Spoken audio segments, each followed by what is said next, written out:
Reciban todos un saludo muy cordial. Como sabemos que la señal en algunas partes llega con un poquito de retraso, siempre acostumbramos a hacer una pequeña introducción que nos ocupe algunos momentos. Así que los que ya están conectados, los que comenzaron ya a recibir la señal, reciban de nuevo mi saludo muy especial y comencemos pensando en que durante todos estos encuentros, durante todos estos coloquios espirituales, el Señor realmente nos ha hablado, tanto a ustedes como a mí, porque el que habla no es este servidor. Estamos analizando paso a paso la Sagrada Biblia. En la fe sabemos que es la palabra de Dios y si algo puede este humilde instrumento ofrecer es sin lugar a dudas el servicio de comentar para tratar de aplicar, pero lo importante es reconocer que Dios es quien habla. Por eso hay que comenzar a poner el corazón en modo de coloquio, en modo de conversación, pero una conversación que será primero que todo con Dios. Dios nuestro Señor. Estarán oyendo mi voz durante un tiempo considerable, pero el importante aquí es el Señor.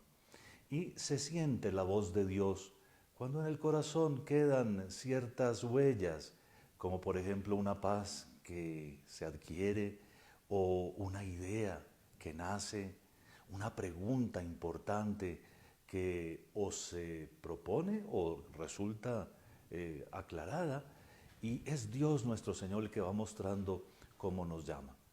Pero en la dinámica de los capítulos 5, 6 y 7 de San Mateo, es decir, en la dinámica del Sermón de la Montaña, que es la promulgación del reino de Dios, sus directrices, por decirlo de alguna forma que todos comprendamos, en esa dinámica nuestro Señor educa los corazones. De tal manera que aquí se trata de aprender desde las bienaventuranzas y los mandamientos que Dios está haciendo cosas. Y seguramente algunos de ustedes ya lo habrán notado porque su conciencia se vuelve más sensible a esto o aquello. Y eso todo es fruto precisamente de este ejercicio de entrar en conversación con Dios nuestro Señor. A estas alturas supongo que ya estamos conectados, por lo menos los que nos pusimos a las 6:30 frente a nuestros respectivos aparatos y damos inicio. Por supuesto que damos también una acogida extensiva a todos los que se unan después y a todos los que posteriormente vean este material a través de las redes y de otros medios que lo están transmitiendo. Así que comencemos en el nombre del Padre y del Hijo y del Espíritu Santo. Amén.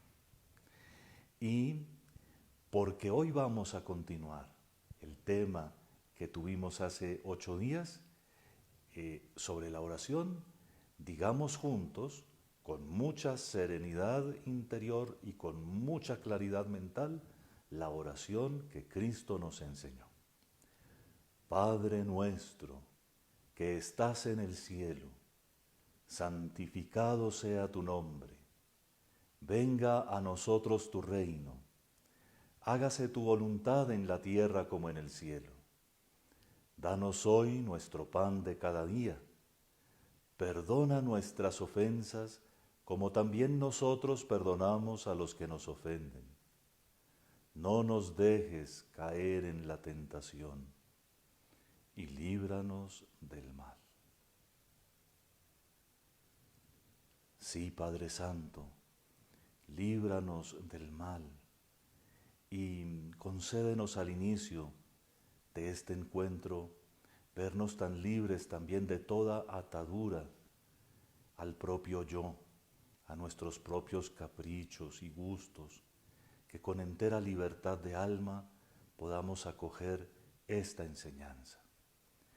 Haz campo amplio en nuestra memoria, en nuestra inteligencia y en nuestra voluntad. Nosotros por nuestra parte tratamos de abrirnos, de olvidar todo lo que no es esta palabra y de dedicarnos a ti. Concédenos que todo esto transforme nuestras vidas y nos haga discípulos y misioneros de nuestro Señor Jesucristo, tu Hijo, que vive y reina contigo en la unidad del Espíritu Santo y es Dios por los siglos de los siglos. Amén. Voy a leer de nuevo el texto que tuvimos hace 8 días. Comienzo desde los primeros versículos del capítulo 6 para volver a poner nuestros contextos.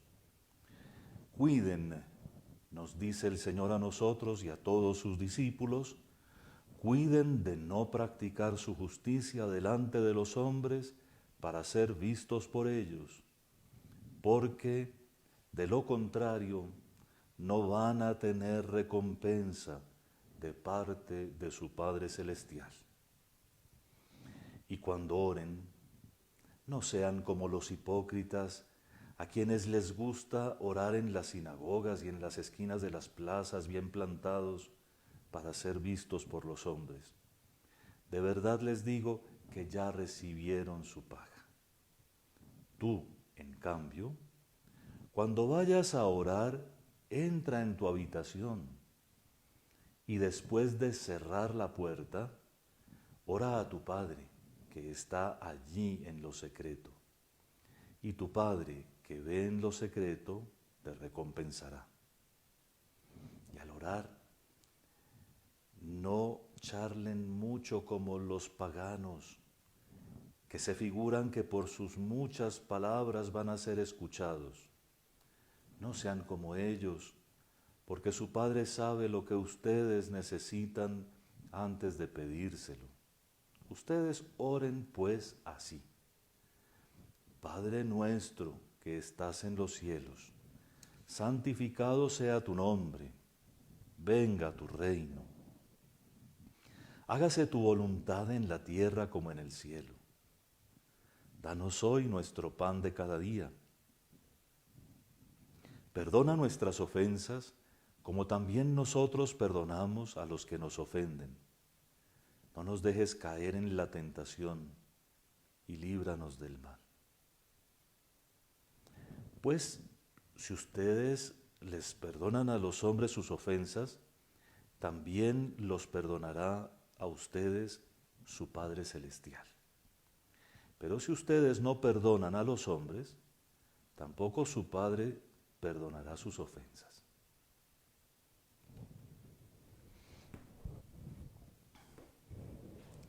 Muy bien. El mismo exacto texto de hace 8 días y una enseñanza que espero que sea un paso más. La semana pasada quedamos todos seguramente muy contentos con el ejercicio que hicimos en esta reunión y disfrutamos mucho reflexionar sobre lo que es la oración. Pero muchos de ustedes seguramente se quedaron con una pregunta tan sencilla y tan humana como esta: ¿y cómo se hace? ¿Cómo? Y precisamente porque el Señor nos enseña cómo, al darnos su oración, al darnos el Padre Nuestro, entonces también nosotros tenemos que entrar en los cómos que tanto en la Biblia como en la tradición de la Iglesia se han descubierto. Fíjense que, como lo decíamos hace 8 días, la oración es como la respiración del alma, como algo que se necesita. Jesús, que es Dios, sin embargo, la necesitaba, la buscaba todos los días. Sus discípulos lo vieron orando y vieron que Juan el Bautista les enseñaba a los suyos a orar y le pidieron a Jesús: enséñanos a orar como Juan les enseñó a sus discípulos. Y lo que ellos aprendieron y lo que vivieron se volvió tradición de la Iglesia, tradición que hasta el día de hoy tenemos. Algo extraordinariamente bello es cómo desde el principio grandes acontecimientos ocurren en la oración. Fíjense cómo Pablo y Bernabé, cuando ya está conformada la comunidad cristiana, la Iglesia, la diócesis que sería hoy en día de Antioquía, al norte de Jerusalén, precisamente en una reunión de oración, en una liturgia, son elegidos, se les imponen las manos, quedan hechos obispos y salen a predicar como misioneros. Fíjense, en un momento de oración.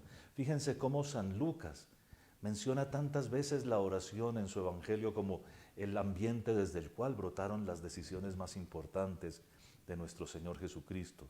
Fíjense cómo en el libro del Apocalipsis San Juan ubica a la iglesia en un desierto, ¿no? La mujer, aquella a la que se le dieron las dos alas del águila grande para que estuviera en el desierto durante un tiempo que no será eterno, pero sí pertenece al misterio divino, a la voluntad del Señor cuanto tiempo quiera Él. Y fíjense que ese desierto es precisamente lugar apetecible porque allí no hay más sino Dios, la confianza en su providencia, la entrega total. En fin, la iglesia aprendió eso y pronto, inmediatamente después de la Pascua, comienzan algunos cristianos a elegir la vida de soledad y de desierto como el lugar desde el cual pueden estar continuamente meditando la palabra divina y después de un tiempo enseñando a quienes se les unen todos los misterios que el Señor les ha revelado.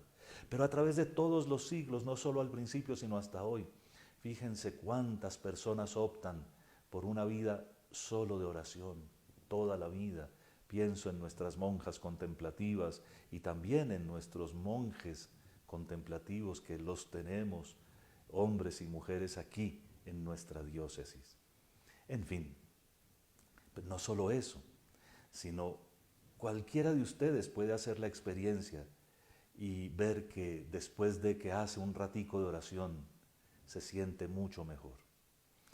Entre otras cosas aprenderemos que uno no hace la oración para sentirse mejor, uno la hace por amor, pero el resultado casi siempre es que estamos mejor cuando oramos, estamos más integrados personalmente, nuestras dificultades personales, digamos a nivel medio patológico, caprichos, desórdenes, se mantienen más bajo control, el propio yo está más sereno y centrado en lo que tiene que centrarse, y en fin, las ventajas son muchísimas. Repito, lo hacemos por amor, no por estas ventajas, pero allí están y el que ora, el que aprende a orar, por eso hoy vamos con los comos, el que aprende a orar, lo primero que va a encontrar es un crecimiento personal impresionante. Un crecimiento que le dará madurez, que le dará capacidades para enfrentar la vida y que le dará una mirada distinta sobre los acontecimientos y sobre las personas. La mirada es una de las cosas que más atacan las ideologías que hoy quieren arrebatarle el puesto a la verdad. No importa que sean ideologías políticas o económicas, que son la misma, o ideologías sobre la vida sexual, que también terminan en comercio. En fin, lo primero que tratan es de que nosotros no nos integremos personalmente, que no estemos serenos y capaces de dar respuestas maduras desde la verdad a todos los interrogantes. Pero el que ora aprende esos caminos y en la oración encuentra muchas cosas que por lo general, y eso es un criterio de autenticidad, no producen nada raro al exterior. Los verdaderos orantes, hombres, mujeres, casados, solteros, consagrados, religiosos, sacerdotes o simplemente laicos, todos los que más auténticamente oran son los más normales. Son los que menos hacen cosas raras, o en las celebraciones de la misa, o en los grupos de oración, o en la vida personal. En cambio, cuando hay fallitas y cosas, en criterio de discernimiento, siempre vienen extrañezas. Pongamos mucho cuidado en eso y vamos a entrar ya entonces en el tema ordenadamente. Es muy importante que para aprender a orar bien, nosotros sepamos de dónde sale la oración.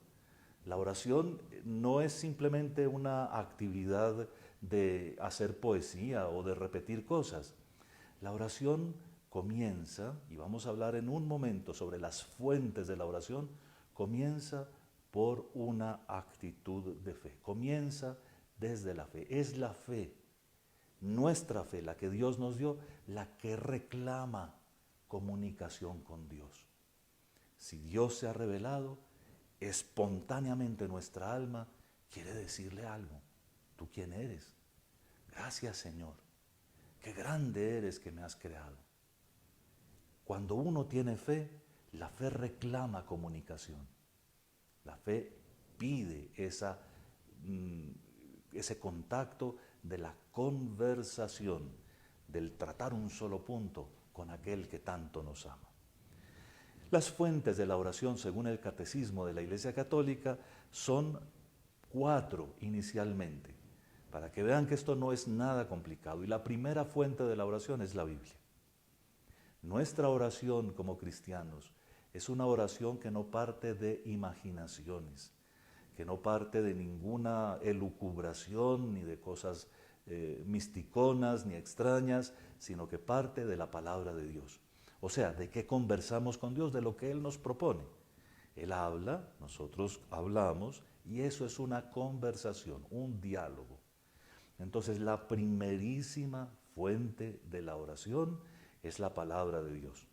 Vean cómo en la misa muchos de ustedes, cuando oyen la Biblia, o si lo han leído antes, como lo acostumbran muchos, en la misa, después de la lectura de la palabra, ya tienen ustedes ideas, aún antes de que el sacerdote comience a hablar y a hacer su predicación.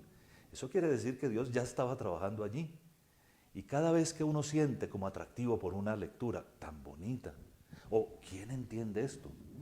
Créanme, ya ahí hay interacción, porque a muchas personas no les interesa ni siquiera las letras que están escritas aquí.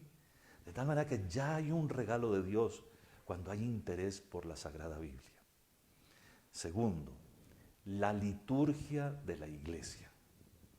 ¿Qué es la liturgia de la Iglesia? De esto hablaremos, les prometí hace tiempos, y después de que pasen las series sobre la Biblia, lo tendremos.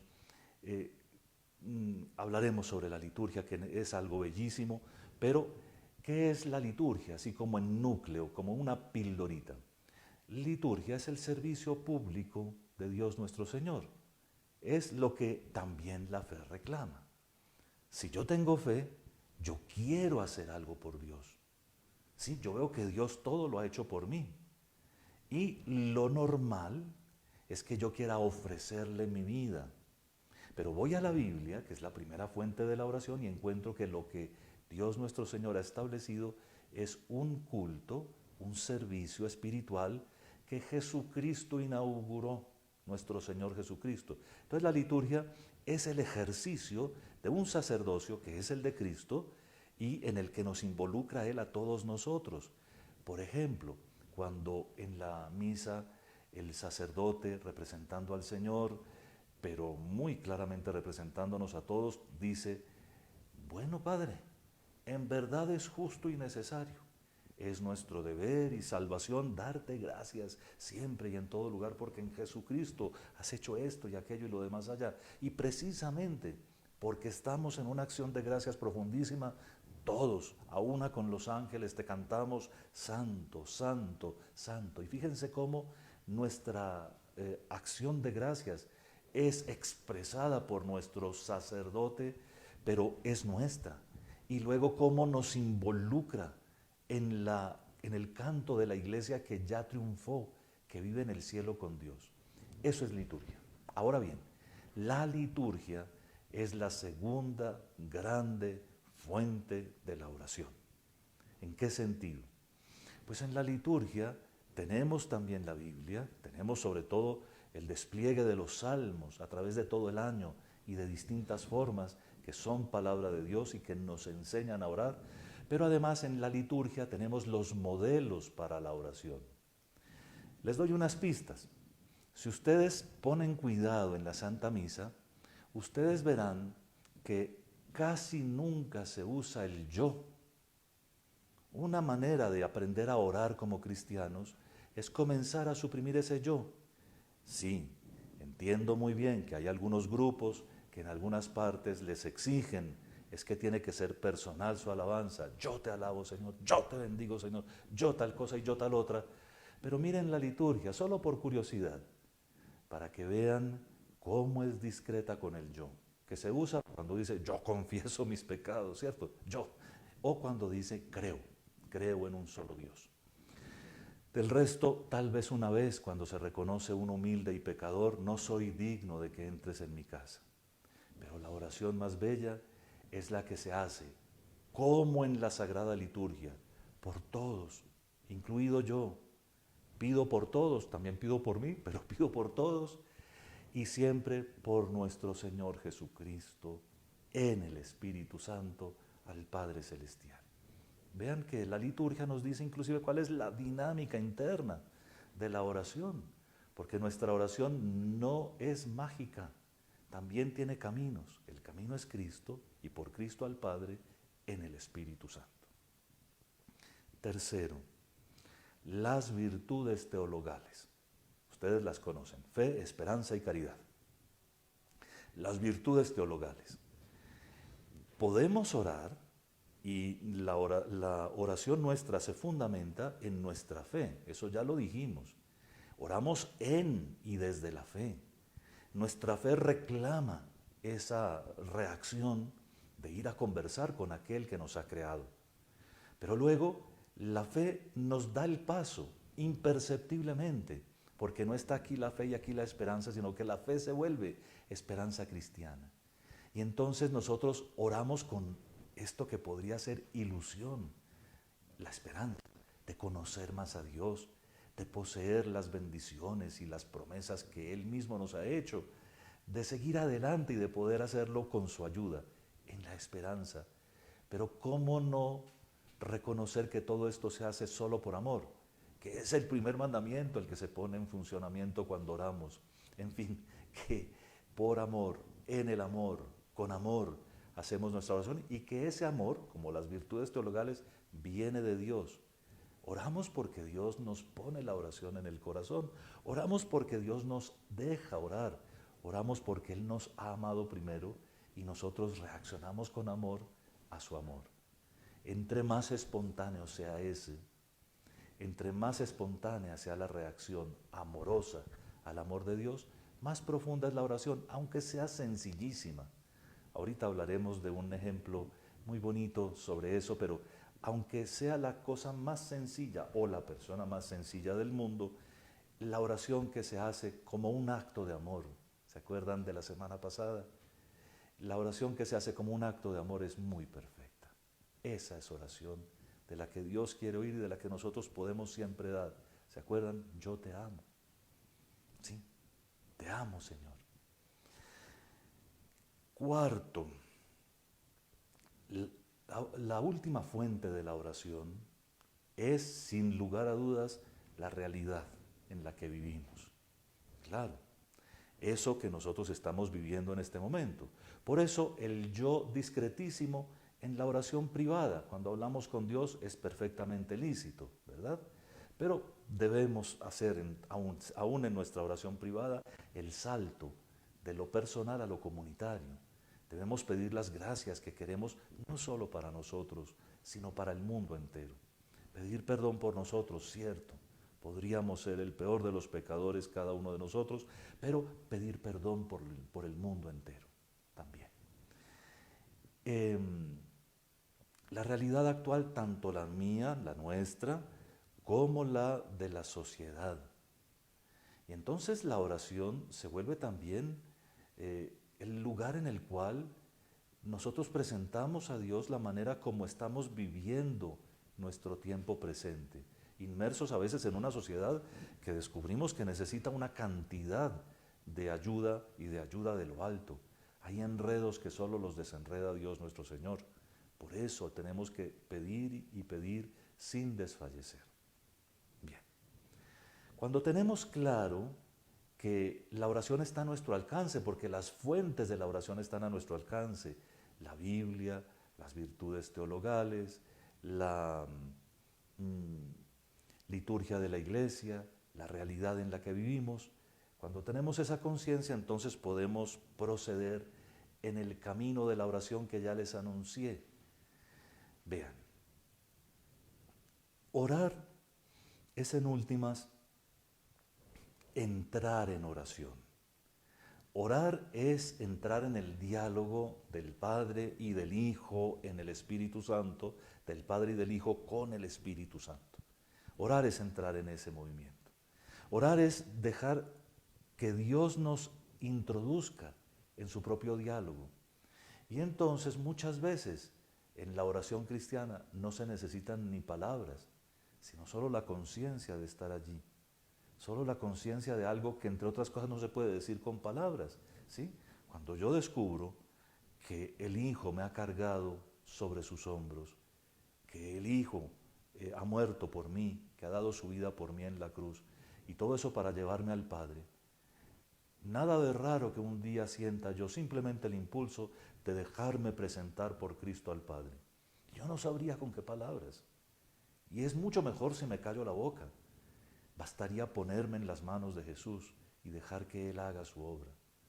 Pero eso lo hace en el Espíritu Santo. Y lo que resulta luego en mi corazón es el don del Espíritu, que es el espíritu de la reconciliación, de la paz, de la alegría nueva. En fin, cuando entramos en oración, entramos en el mundo de la oración, que es ante todo el mundo trinitario. Son las relaciones del Padre y del Hijo y del Espíritu Santo. Por lo tanto, oigan esto, cada vez que yo entro en oración, hay como una Pascua, un paso, ¿se acuerdan lo que es la Pascua? Un paso.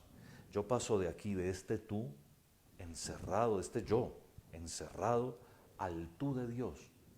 Sí, yo paso de mi yo, que se encierra en sus propios caprichos, al yo de Dios, al tú, que es Dios nuestro Señor, y me pierdo en Él, o trato de perderme en Él, pero perdiéndome me encuentro, porque todas esas cosas y energías que a veces me lastiman, llámenlas los 7 pecados capitales, ¿no?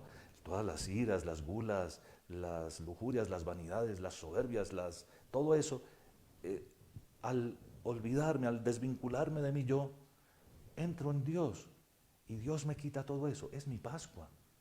La oración diaria es mi Pascua, es el paso de mi nada al todo de Dios, de mi pequeñez a la grandeza divina, de mi oscuridad y de mis tinieblas a la luz de Dios.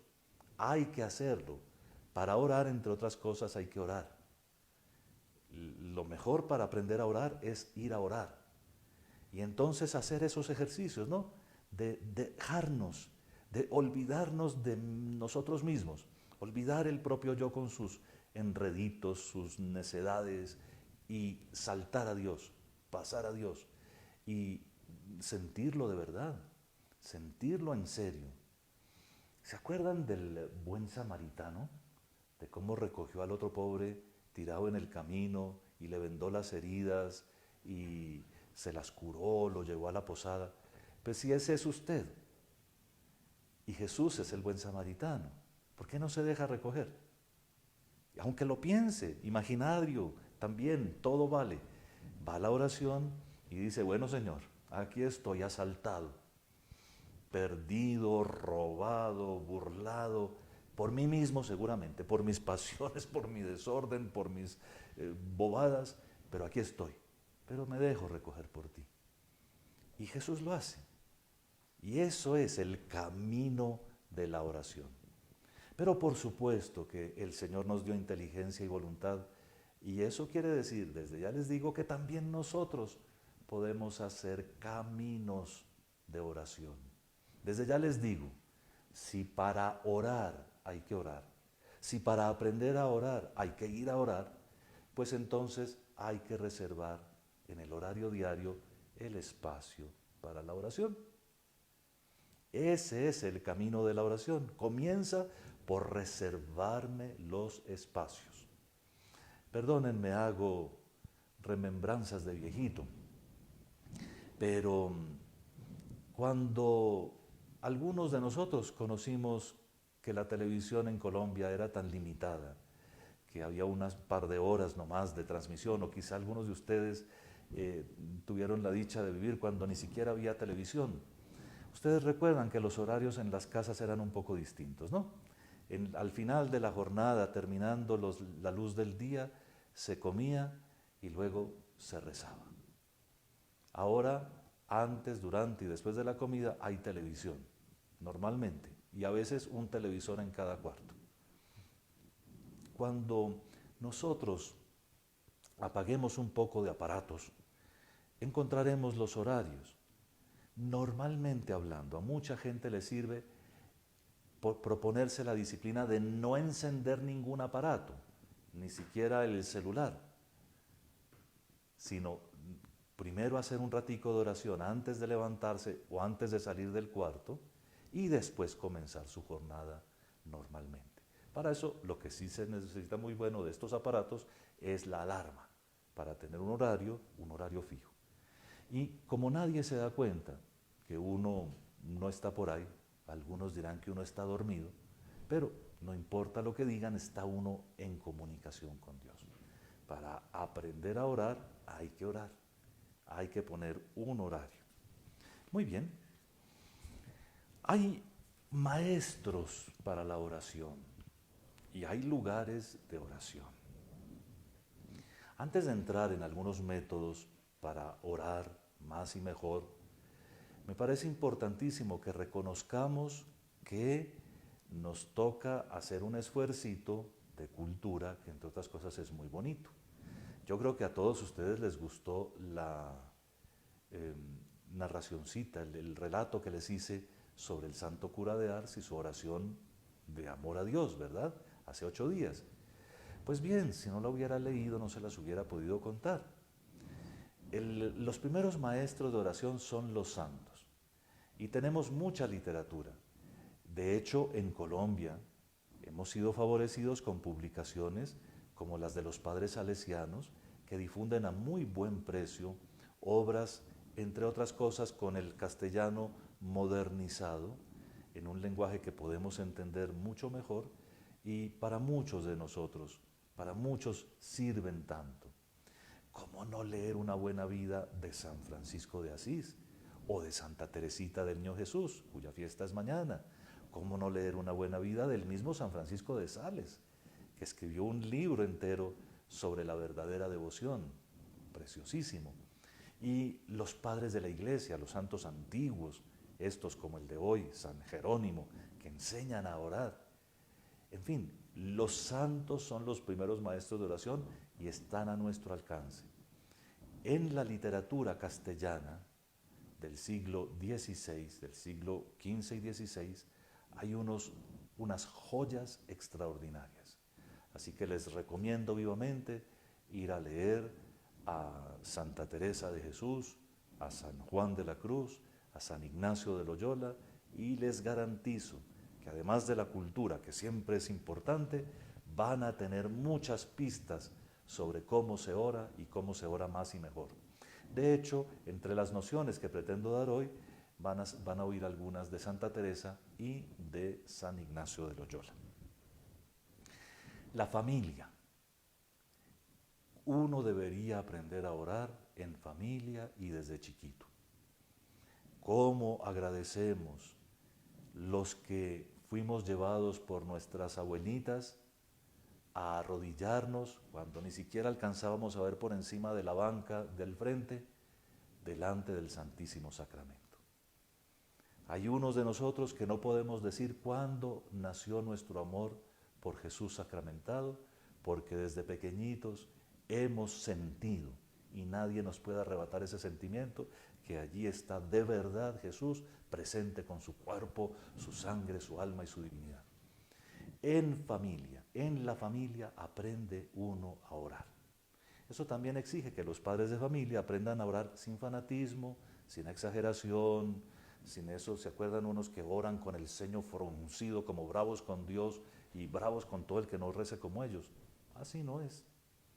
La oración es normal, es de una fe que se expresa, pero en casa es donde más se aprende a orar.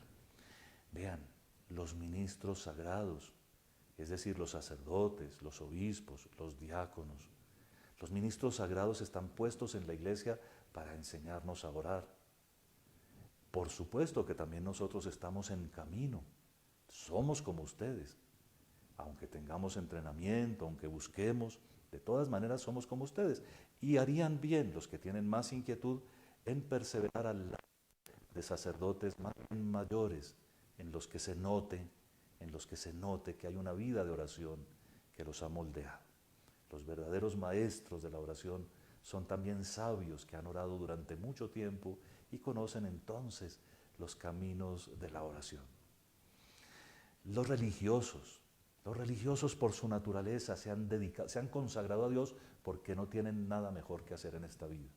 Ellos nos enseñan con su testimonio y con su ejemplo a orar. Los catequistas. En la iglesia el papel del catequista para enseñar a orar es insustituible. Precisamente porque lo que se educa en la catequesis es la fe, entonces una expresión de la fe, ya lo he repetido varias veces, es que la fe reclama ese contacto con Dios, pues le corresponde a los catequistas también enseñar a orar como Jesús enseñó a sus discípulos. Y no solo a repetir el Padre Nuestro, sino a pedir, pidan y se les dará.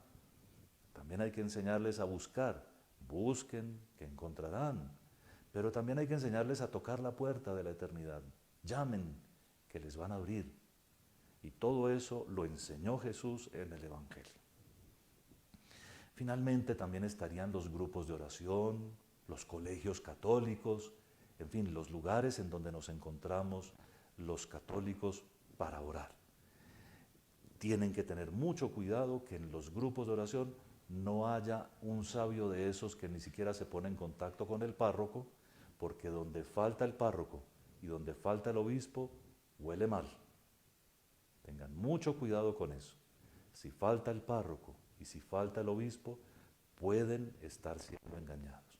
Así que hay que buscar con mucho cuidado, con mucha delicadeza el pastoreo de la iglesia, pero sí saber que esos grupos en donde nos reunimos, hasta el colegio católico, son lugares en los que se debe aprender a orar.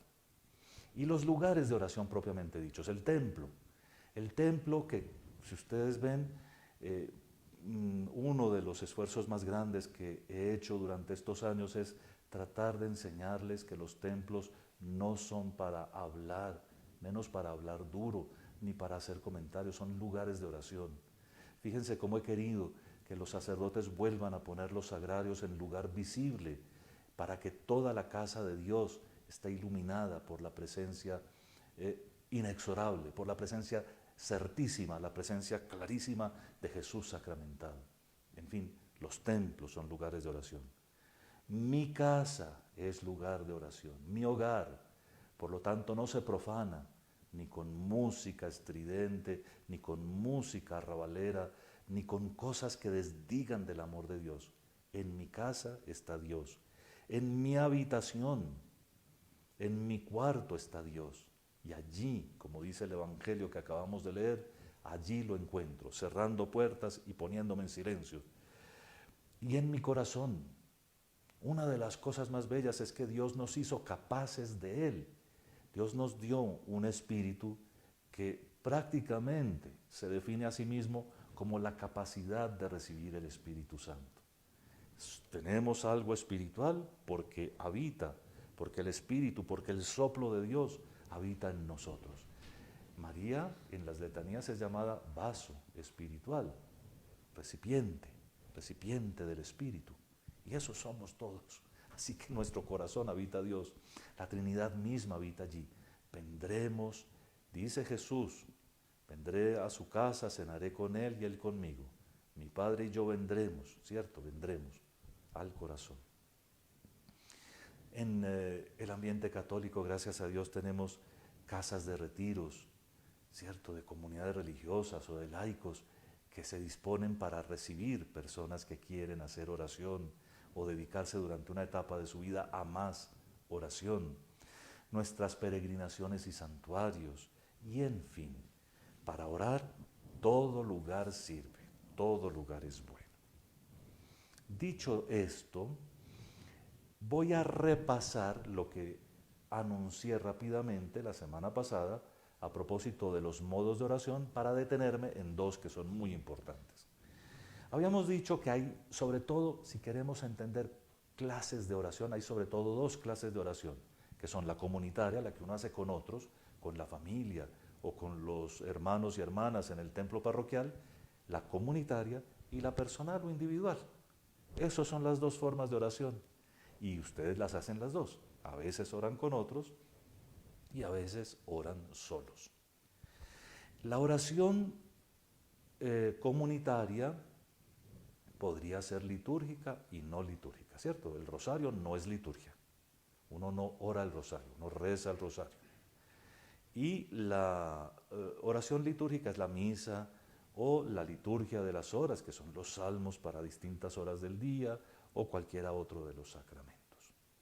Pero nos vamos a fijar en la oración nuestra, en la de todos los días, en esa que tenemos que hacer si queremos aprender a orar, todos los días.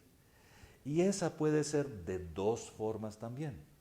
Puede ser vocal, como yo, que estoy hablando, esto no es todo oración exactamente, pero hablando, o puede ser con el labio de arriba bien pegado del labio de abajo.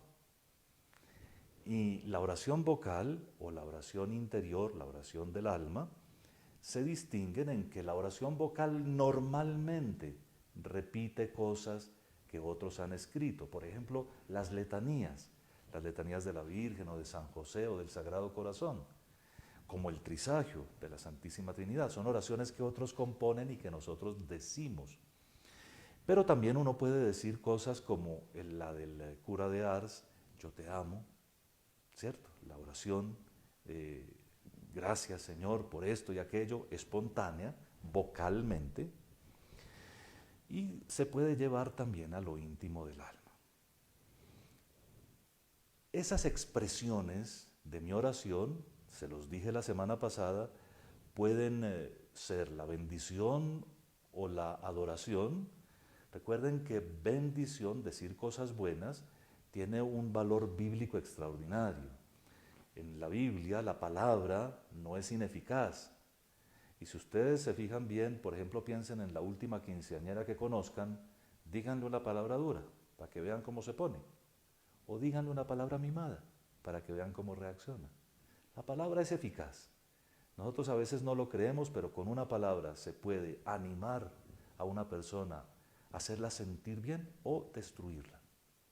La palabra es eficaz. Por lo tanto, bendiciones son palabras que expresan cosas buenas. El problema es que podemos nosotros bendecir a Dios.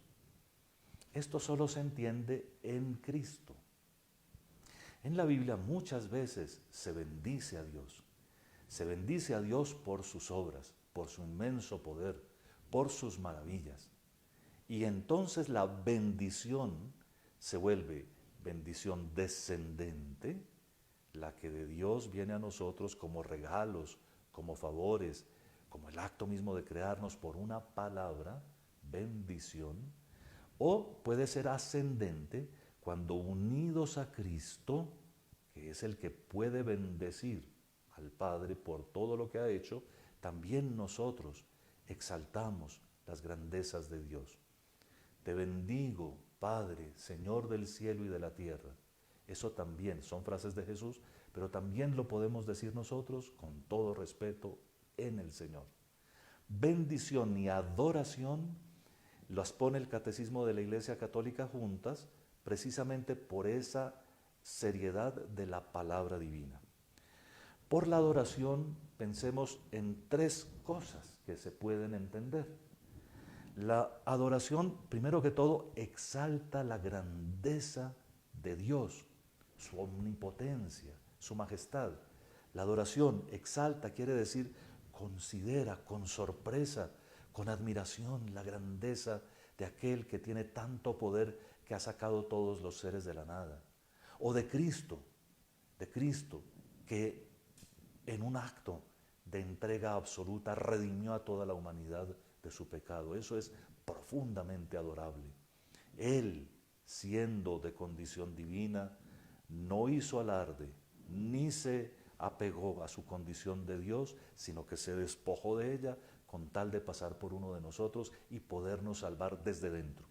Eso merece ser adorado. O el Espíritu Santo. Atención, solo a Dios se le rinde culto de adoración. Solo a Dios. Por eso el Espíritu Santo también. El Espíritu Santo reconocido como el que pone en marcha toda la obra de la redención, el que desde los orígenes del mundo aletea sobre las aguas primordiales y ahora pone orden y armonía en todo lo que ve. El Espíritu que sigue ahora derramándose en nuestros corazones para hacernos uno en Cristo.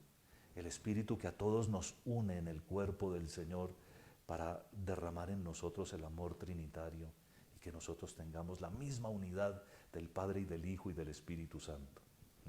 El Espíritu.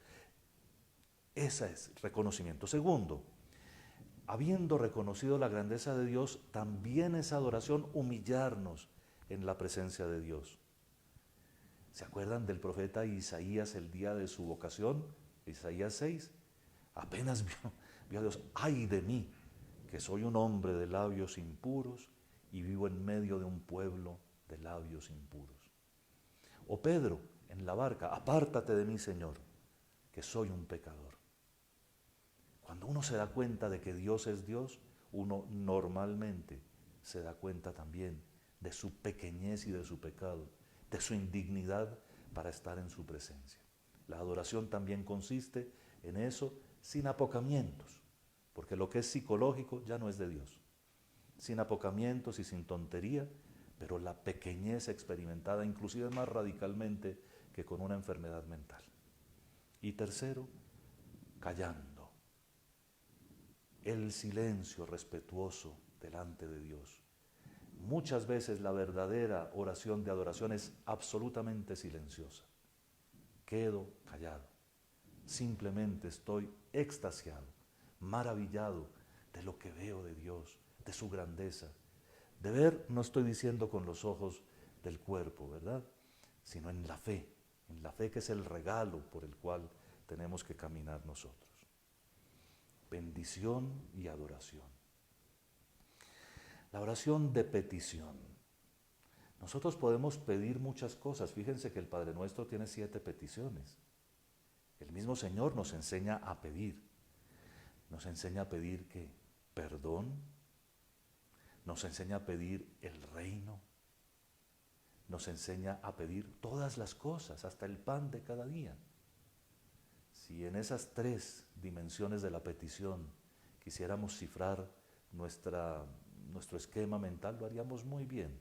¿Qué pedimos? Pedimos primero que todo perdón, y Dios quiere concederlo. Pedimos también el reino de Dios. Es más importante que cualquier otra cosa, que Dios por fin reine y no reine la vagamundería, ni la mía ni la de los demás, ¿cierto? Pero pedimos además todas las cosas, sabiendo que Dios es Dios y concede como conviene y cuando conviene. Pero todos nosotros, ustedes y yo, tenemos testimonios de cuando Dios nos ha concedido no solo lo que pedimos, sino mucho más de lo que pedimos o esperamos. Oración de bendición, tanto silenciosa como de voz, como oración vocal, oración de bendición, de adoración, de petición, de intercesión, se los había dicho la vez pasada, cuando pedimos unos por otros, de acción de gracias y de alabanza. La alabanza que se parece mucho a la bendición, pero se distingue en que la alabanza ya es más de la voz, del canto, no necesariamente del alboroto, sino del reconocimiento del don de Dios y de cómo proviene de Dios. Muchas personas a veces confunden las dos cosas, confunden al Dios de los dones con los dones de Dios. La alabanza auténtica se fija en Dios, en su grandeza y en sus maravillas. Quería decirles todo esto porque en un rato de oración, como ese que les digo, que vale la pena que pongamos en nuestra oración diaria, en nuestro horario diario, pueden ocurrir todas estas cosas.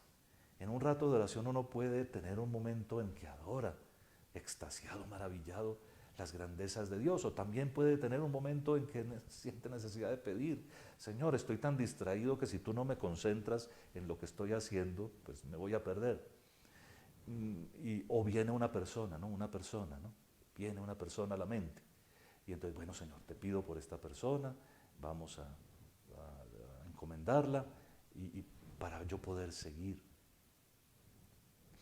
Pero hay dos formas de oración que quisiera que conocieran ustedes para que se entretengan con Dios, por supuesto. Se entretengan con Dios, para que conversen con Dios en ese rato de 10, 15, 20 minutos, media hora que pueden sacar por las mañanas antes de comenzar su actividad del día.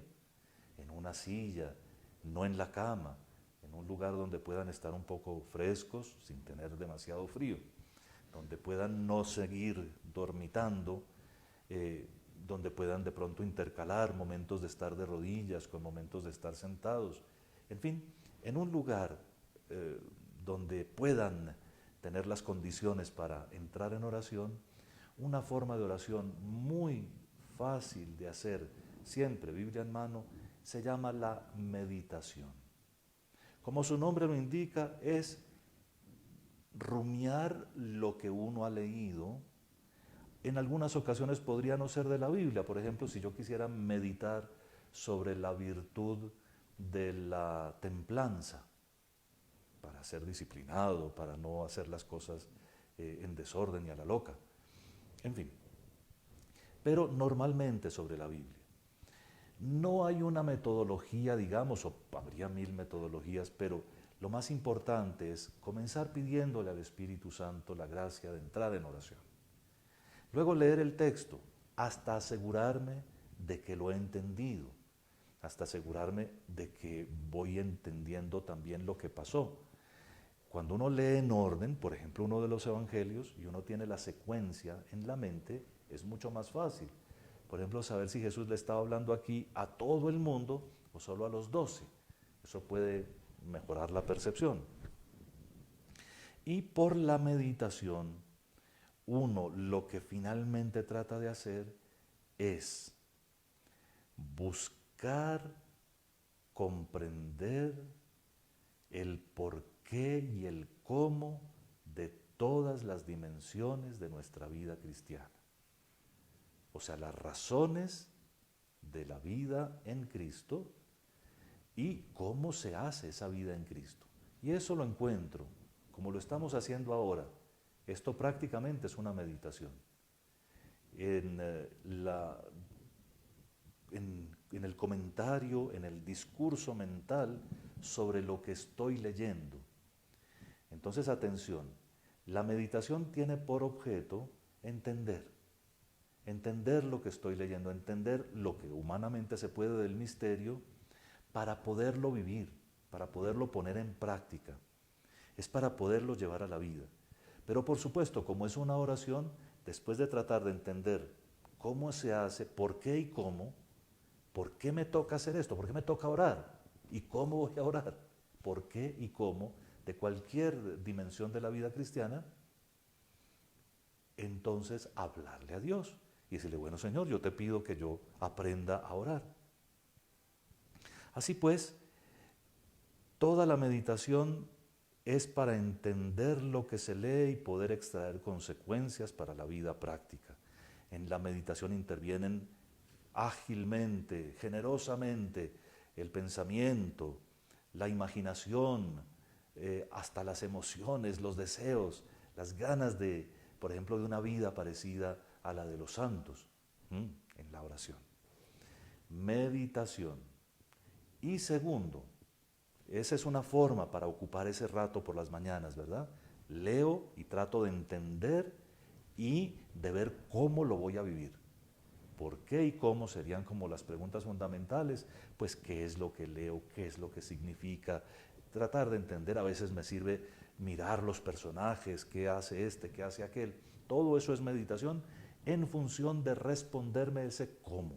¿Cómo voy a seguir viviendo esto? Pero hay otra forma de oración preciosísima que se llama la contemplación. Catecismo de la Iglesia Católica tiene unas páginas muy bonitas sobre la contemplación y propone la definición de Santa Teresa de Jesús que les anuncié hace un ratico. Santa Teresa definía la oración como orar es tratar de amistad, estando muchas veces conversando a solas con quien sabemos que nos ama. Tratar de amistad, contemplación es eso, ¿no? Delante del sagrario, en el silencio de su habitación, después de leer algo bonito, un pedacito de la Biblia. Normalmente a mí me gusta leer los evangelios en orden, para que haya algo muy objetivo y muy claro, ¿no? Pero cerrar y entonces hablarle a Dios amistosamente, hablarle a Dios y permanecer allí. A veces, más allá de las palabras, porque puede ser que no haya palabras, pero permanecer amando, amando, amando y tratando de explorar el amor de Dios, tratando de sentir el amor que Dios tiene por cada uno de nosotros, en este caso sí, por mí.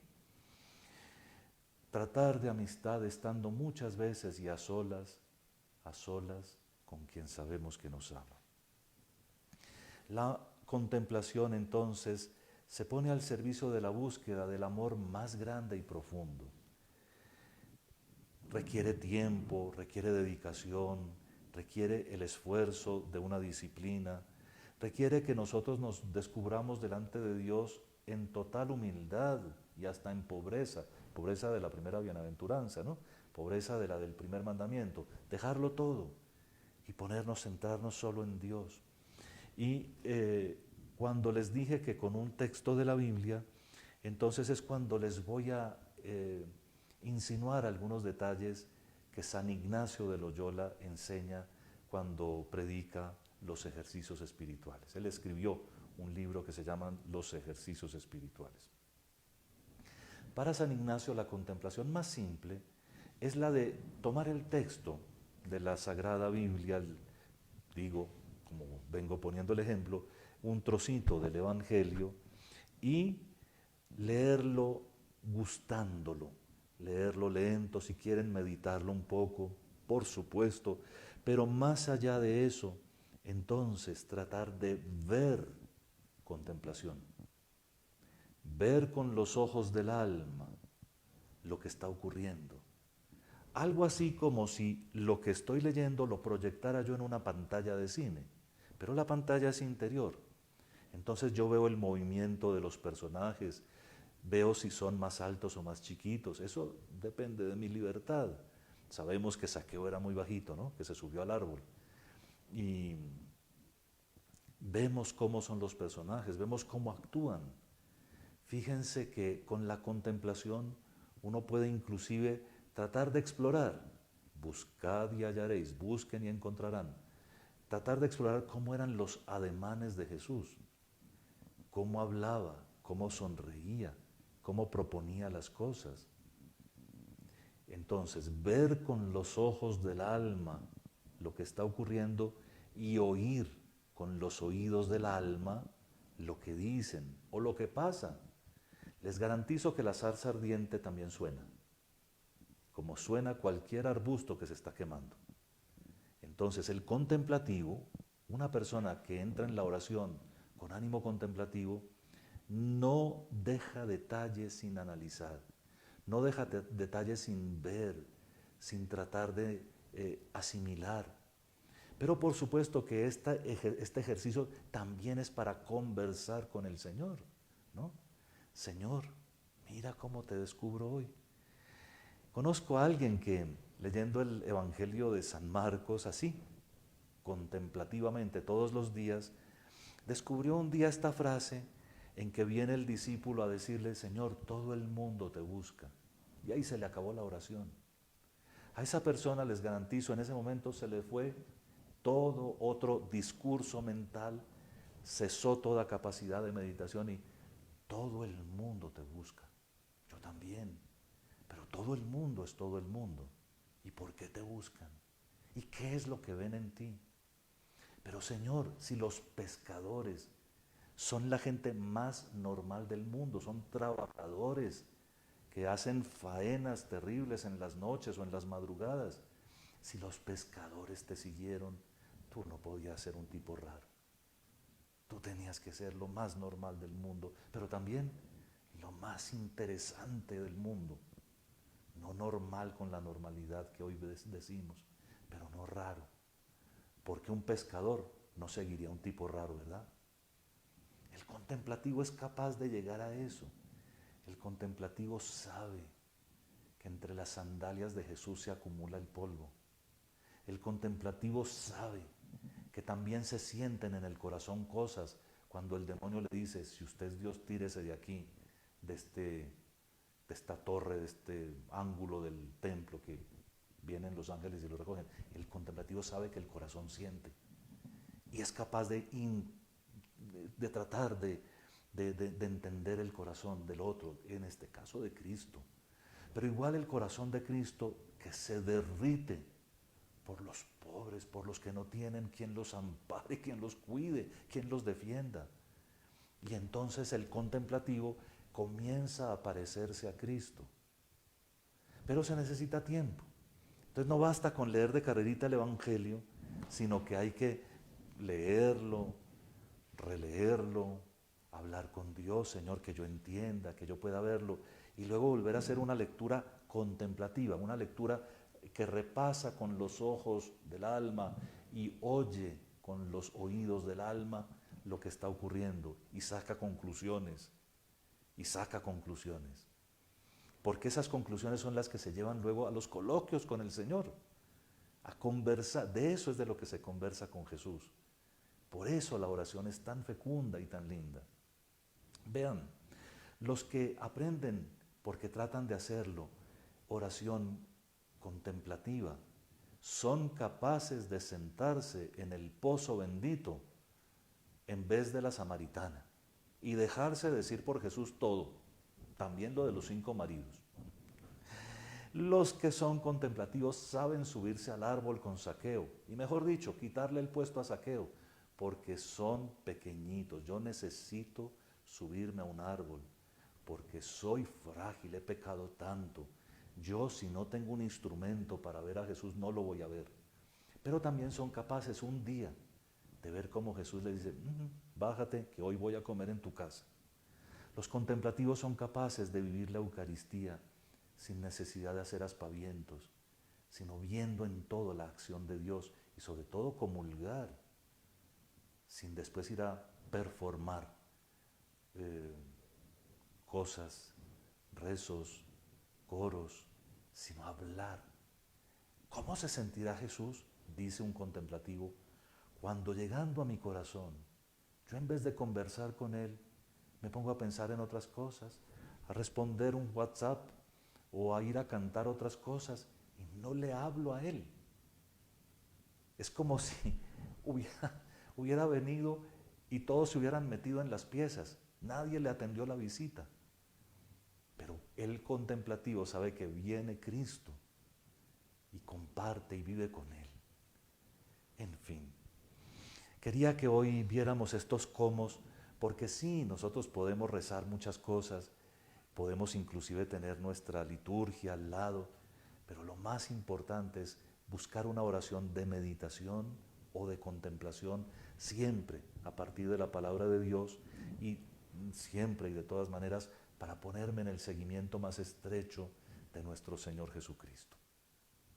Para conocerlo, pues, conocerlo, amarlo, seguirlo, ojalá, si Él me lo permite, servirle con toda el alma, estar con los que Él quiere que yo esté, que es decir, con la iglesia, con la comunidad. Él reunió gente. Él no llamó uno para hacer alianzas de esas solitarias de afectos enredados, sino que estuvo siempre con otros.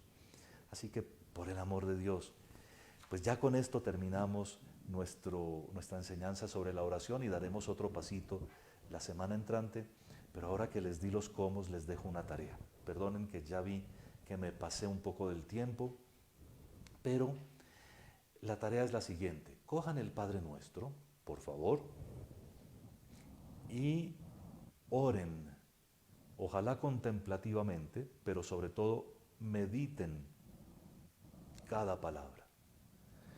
El catecismo de la Iglesia Católica termina con algo así, con una meditación del Padre Nuestro. Y por eso me parece que como fruto de este encuentro y del pasado sobre la oración, debemos volver a hacerlo. En ese ratico de la mañana, vayan a decir, ¿qué quiere decir Padre? ¿Qué quiere decir que Dios sea Padre? ¿Cómo lo siento yo, Padre? ¿Cómo vivo yo mi filiación? ¿Cómo soy hijo de este Padre? Nuestro. ¿Qué quiere decir eso? Tiene dos nuestros, el Padre nuestro. Nuestro pan de cada día y Padre nuestro. Somos hermanos. Padre nuestro que estás en el cielo, que eres trascendente, que a pesar de que te fijas en todo lo nuestro, eres grande y glorioso. De allí brotarían los mejores sentimientos de adoración. Estás en el cielo. Y luego las 7 peticiones. Tal vez la única que necesita un poquitín de explicación es el santificado sea tu nombre, que no quiere decir que no sea santo en sí mismo, santísimo, 3 veces santo, santísimo, sino que le pedimos al Señor que todo el mundo lo conozca, que la evangelización progrese, que todos reconozcan su santo nombre como el nombre del Padre tierno, misericordioso y cercano que necesitamos. Un ejercicio, por favor, para que comencemos ya. Estos coloquios espirituales cumplirían todo su objetivo si hoy hay muchos de nosotros que tomamos la decisión, nos ponemos serios con nuestro rato de oración todos los días y vamos a hacerlo muy bien.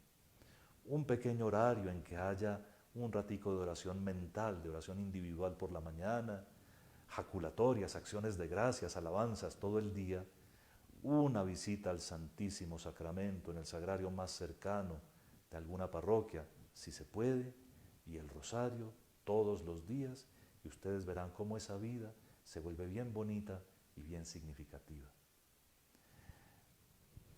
Quisiera seguir hablando sobre tema tan delicioso, pero tienen otros maestros y ciertamente mucho más capacitados que este servidor para enseñarles las grandezas de la oración. Pero les digo una cosa, sin la oración nos asfixiamos. Que Dios los bendiga y los guarde. En el nombre del Padre, y del Hijo, y del Espíritu Santo. Amén.